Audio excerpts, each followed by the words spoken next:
السلام علیکم ورحمۃ اللہ وبرکاتہ۔ اس سے پہلے ہم لوگ نماز کی سنتیں پڑھ رہے تھے اور نماز میں 51 سنتیں ہیں، ان میں سے ہم لوگوں نے 11 سنتیں جان چکے ہیں۔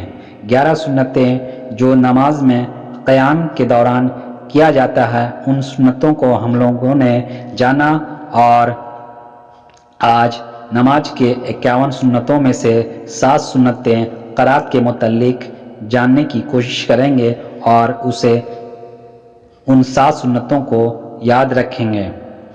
قرات کی 7 سنتیں کیا ہے؟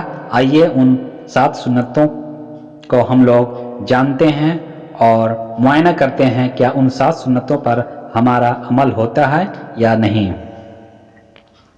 نمبر 1، تعوذ یعنی اعوذ باللہ پڑھنا۔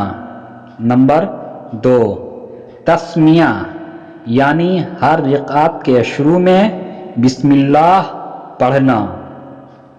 نمبر 3، چپکے سے آمین کہنا۔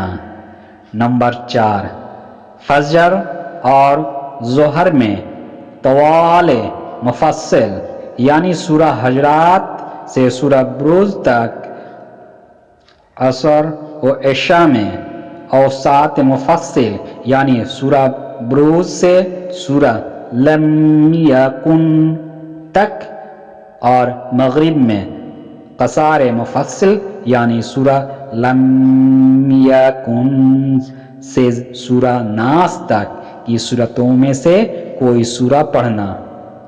نمبر 5، فجر کی پہلی رکعت کو طویل کرنا۔ نمبر 6، ثنا، تعوذ، تسمیہ اور آمین کو آہستہ کہنا۔ نمبر 7، فرض کی تیسری اور چوتھی رکعت میں صرف سورہ فاتحہ کا پڑھنا۔